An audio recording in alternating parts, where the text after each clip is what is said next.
Now let's consider the Antichrist, which is one of the main signs of the end in the New Testament. The name Antichrist only appears in the first and second letter of John. And there he associates it with those who deny that Jesus is the Christ and with false teachers who lead others astray. However, though the word Antichrist is not used anywhere else in the Bible, the concept appears in a number of different forms. For example, Paul's second letter to the Thessalonians speaks of a man of lawlessness.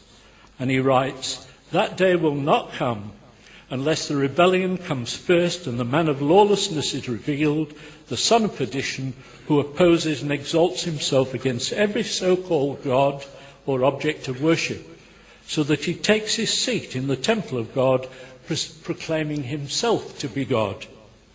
And Paul goes on to say that the mystery of lawlessness is already at work, and his coming will be with all power and pretended signs and wonders to lead astray those who do not believe the truth and those who have pleasure in unrighteousness. The book of Revelation also has the Antichrist in the form of the beast from the abyss, and this comes from an ancient Babylonian myth, which I won't go into to save time. But what it actually means is that in Revelation, the beast nevertheless becomes the emperor, it becomes Rome, it becomes the imperial power, manifested first in Nero, and then when the book of Revelation was written in the time of the Emperor Domitian, both of whom persecuted Christians with great bestiality, beast-like. The Antichrist myth also says that Christ will destroy the beast and the man of lawlessness. That's important. That which exalts itself against God must fall away, and any system based on injustice and unrighteousness has, I believe, its own built-in mechanism of self-destruction. We do not live in a dualistic world where evil and good are equally balanced. God is always God, and so even evil cannot thwart his righteous purpose and will. What then are we in the 21st century to make of the Antichrist and the signs of the parousia? Are we seriously to be on the alert for something which is still to come after 2,000 years and might not arrive for many thousands more, for all we know?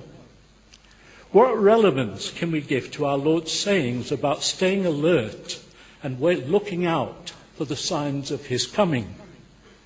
I suggest that our calling is to be ready and available for the Lord who is always coming. And this applies not only to our personal lives, but also society at large. The way we can be sure we are ready for the final day is to make sure we're ready to face him in all the interim days, whenever they come upon us. In biblical terms, there are many days of the Lord. But let's go further and ask, is there in our experience an earthly reality to which the visions and prophecies about the Antichrist are pointing?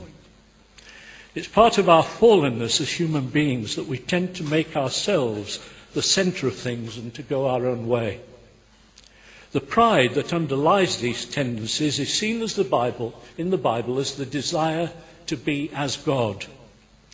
Therefore, put any of us in a position of power and certain dangers emerge. We're all familiar with the saying, power corrupts, and absolute power corrupts absolutely. Well, that points to the Antichrist.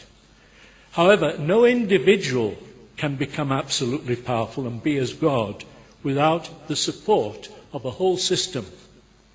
History has given us many examples of such systems where very powerful personalities have used their power in horrific ways. The Jews knew of Egypt, Assyria, and Babylon, and we've already noted the power of Rome and its emperors, who incidentally said that they were God. I'm getting there, brother. I'm nearly there. However, to gain absolute power, it is necessary to control people and to keep them happy, or at least compliant. Rome offered the distractions of the games, but it also used brute force to coerce and instill fear. Hitler is probably the first person in modern times to use propaganda to control people's thinking. And he would have said that a lie which is repeated often enough is soon accepted as truth. This is where the issue of deception and the lie are irrelevant in the Antichrist myth. Sadly, most modern systems of tyranny also have built in an alliance between state and religion. We witnessed this in the apartheid days in our own country, and it's very evident in the international struggle that's going on at present. Significantly, however, there was a time when the Holy Roman Empire, religion, became the power, and then it used the state for its own purposes. Not surprisingly, it was then the popes who became corrupt, many of them. So we must beware of thinking that religion is immune from the things that we are describing.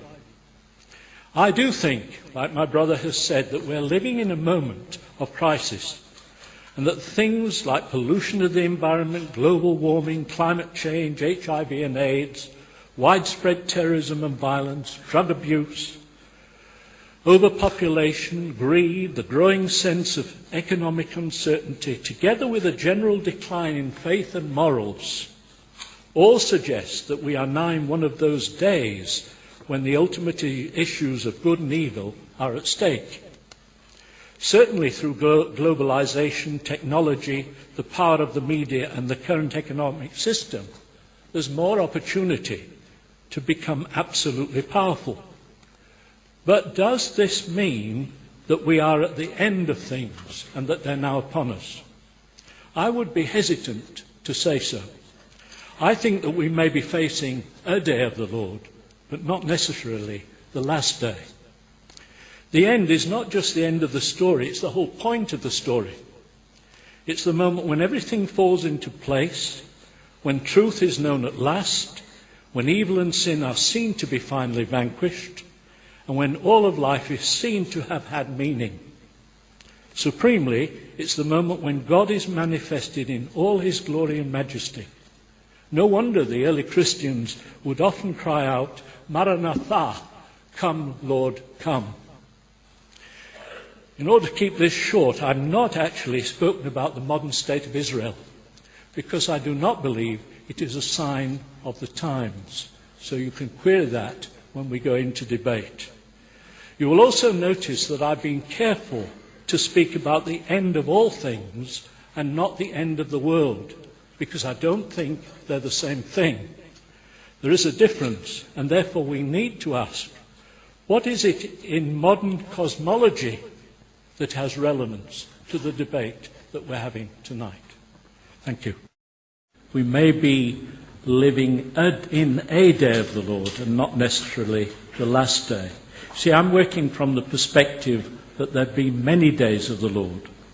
And I want to come to it, that question, in the bigger way of asking about cosmology. Where does what we're talking about in this world, which is a very small planet in an enormous universe, where does that fit in to what we speak about? Because we're not really talking about the end of the world, we're talking about the end of all things. Well, I did make a distinction between the end of history and the end of the world.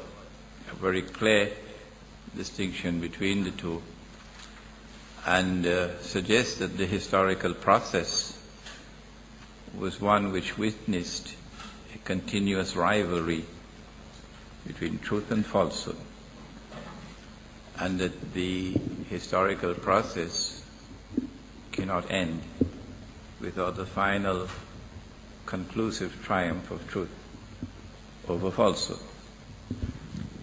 We believe that moment will come, that decisive moment will come, as the Quran says, with Jesus, with the return of the Son of Mary, who is the true Messiah.